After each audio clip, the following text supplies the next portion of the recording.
This is CNN's Prime News Saturday. Rick Moore at the CNN Center in Atlanta, and David French in Washington. And good evening. Some 40,000 people converged on Washington today for a demonstration. What made the event different from other Washington protests, however, was that many people didn't have any place to go after the marching and after the speeches. They were homeless and demanding that the politicians take some action. CNN's Candy Crowley has the story. They came in droves from different worlds. They came from Hollywood Boulevard and Main Street to join together and speak for those who are seldom heard. Housing. Not hoping, not urging, I'm demanding housing. It's a disgrace what this problem has become. A chance so that we can have a place to call our own. Gathering in the shadow of the Washington Monument, tens of thousands marched a mile to the nation's backyard, where the gifted sang for the spiritless. Standing in the welfare lines, crying at the doorsteps of those armies of salvation. Backdropped by the Capitol building, those accustomed to the spotlight let some of it shine on those who never see it. Because everyone deserves to have a home. Everyone deserves to have a place to sleep at night. There's the money for the B-2 bomber. There's the money to bail out the savings and loans institution. There's the money to lend to Israel. There's the money to help the homeless. We're here to just make sure that people understand how much we want it. With songs and speeches and their sheer size, the demonstrators called on the man who promised a kinder, gentler nation to restore $24 billion in housing funds cut from the budget during the Reagan years. The real scandal in this country today isn't the $4 billion that went to the rich and powerful who consulted with HUD. It is the $24 billion that was denied to the poor and the powerless who depended on HUD for housing. We want to make America, America for everybody.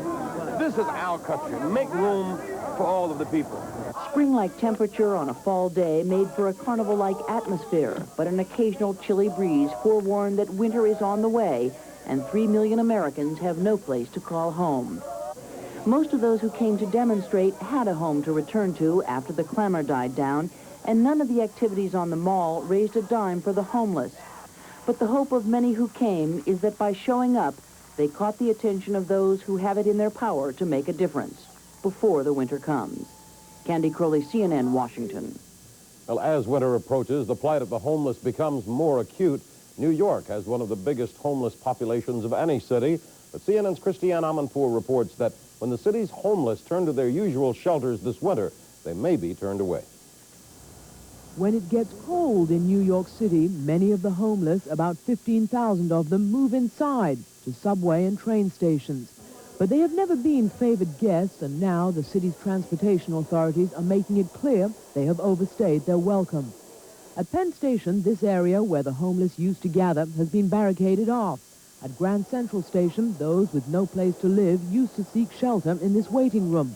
But it is now closed for construction, and the new one, complete with security guard, is open to ticket-holding passengers only. Really, something had to be done because we are a transportation terminal. We are obligated to our passengers who pay the tickets, who pay the taxes, and we have to make things acceptable to them. So the authorities have adopted new regulations. They call them quality of life rules that forbid anyone from washing at a drinking fountain or in restrooms, and from lying on floors, stairs, or benches. Critics say the rules are designed simply to push the homeless out. The homeless don't have any rights left anymore. Basically, we've taken away their right to survival. People come along and say, you can't be here. I don't care where you go. You got no place to go, but you can't stay here. I ain't going to no shelter. I ain't never been in one. It is a familiar refrain, and so is the call for low-income housing. Although the homeless spend most of their time simply trying to survive, many advocates say they have got to organize. They have got to make their voices heard. They have got to become political thorns in the sides of those who count if they are to win the rights that they are demanding. Such as marching on Washington to demand federal housing money. In New York, the homeless put the city on notice by pitching their tents again in Tompkins Square Park this summer, though a bloody riot erupted when police tried to stop them doing just that last year. The homeless say their problem will not go away, even though authorities are trying to make them disappear. Christiane Amanpour, CNN, New York.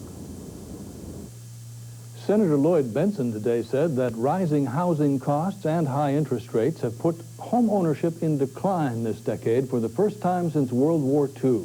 And statistics back the Texas Democrat up. A study for Congress's Joint Economic Committee shows that since 1980, the percentage of Americans owning homes has dropped from 65.6 to 63.9%. And the average age of the first-time home buyer has gone up from 28 to 32 years old. A major hurdle to home ownership, the down payment has also risen in the 80s, going from $8,600 to $13,000 on the average. Senator Bentsen says reinstating tax breaks for individual retirement accounts could help stimulate the savings for that first home, college, or retirement.